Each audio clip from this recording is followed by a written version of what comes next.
L'ombre sous le lit. Il avait 12 ans, un âge où l'on commence à réclamer un peu plus d'indépendance, à se sentir plus grand sans l'être totalement.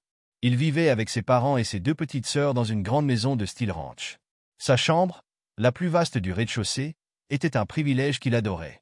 Elle lui donnait un sentiment d'autonomie. Ses sœurs, trop jeunes, dormaient encore à l'étage avec leurs parents, ce qui faisait de lui le seul à occuper cette partie de la maison. Ses parents lui faisaient confiance et, à cet âge, il arrivait souvent qu'il reste seul à la maison quand il sortait avec ses sœurs. Il aimait ces moments de solitude.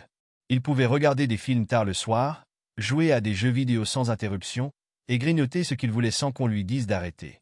Mais il ne savait pas encore que cette maison qu'il connaissait par cœur cachait un secret. La première nuit, l'instinct du danger. Ce soir-là, tout était normal. Il avait passé la soirée à regarder des vidéos sur son ordinateur avant de s'endormir, bercé par le ronronnement familier de son ventilateur. Pourtant, en pleine nuit, il se réveilla en sursaut. Il ne savait pas pourquoi. Tout était calme. Il n'y avait pas de bruit suspect, juste le souffle régulier de l'air brassé par son ventilateur. Et pourtant, son cœur battait étrangement vite. Une angoisse sourde s'était installée en lui sans qu'il comprenne pourquoi. Il se leva, enfila ses chaussons et marcha doucement jusqu'à la cuisine pour se servir un verre d'eau. Il but lentement, espérant que cela suffirait à l'apaiser. Mais lorsqu'il revint dans sa chambre, il entendit un léger bruit. Un son discret, étouffé. Il balaya la pièce du regard. Rien ne semblait déplacé.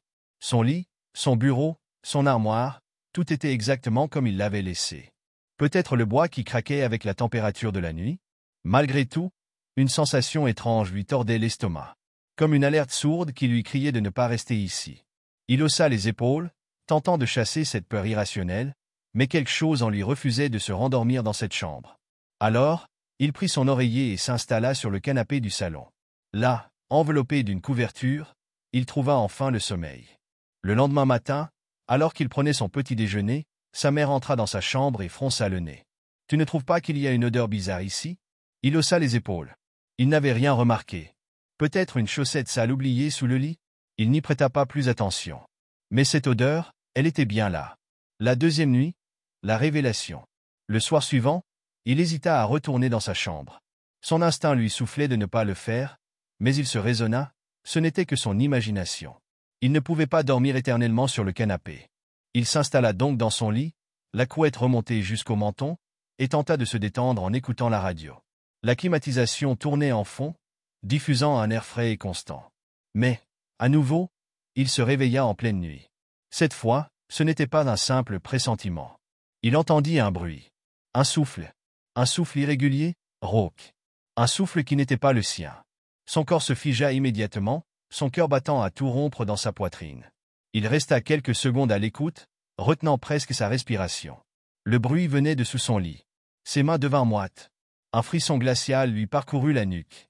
Poussé par une terreur viscérale, il se pencha lentement au bord du matelas, sa gorge nouée par la peur.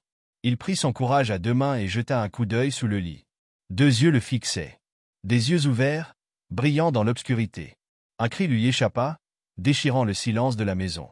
Il bondit hors de son lit et se rua vers la chambre de ses parents, ses jambes flageolantes sous la panique. Il frappa à leur porte de toutes ses forces, hurlant pour les réveiller.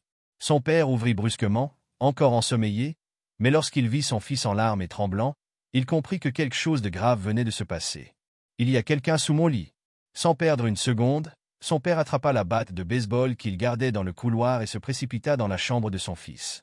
Lorsqu'il se pencha sous le lit, il se figea. Un homme y était recroquevillé, sa silhouette osseuse se détachant faiblement dans l'ombre. Ses vêtements étaient en lambeaux, son visage creusé par la faim et la fatigue. Un sans-abri. Il vivait là, caché sous le lit, depuis plusieurs jours. Le père n'hésita pas. Il agrippa l'homme par le col, le traîna hors de la chambre et le jeta violemment sur le sol du jardin. « Dégage d'ici !» hurla-t-il. L'homme, hébété, hésita une seconde avant de prendre la fuite dans la nuit noire. Dans la chambre, sous le lit, ils trouvèrent un sac contenant des restes de nourriture volée, des bouteilles d'eau à moitié vides et quelques vêtements sales. Il s'était installé là. Il avait attendu. Combien de nuits était-il resté silencieux sous ce lit, écoutant la respiration du garçon endormi au-dessus de lui. La morale, écoutez votre instinct.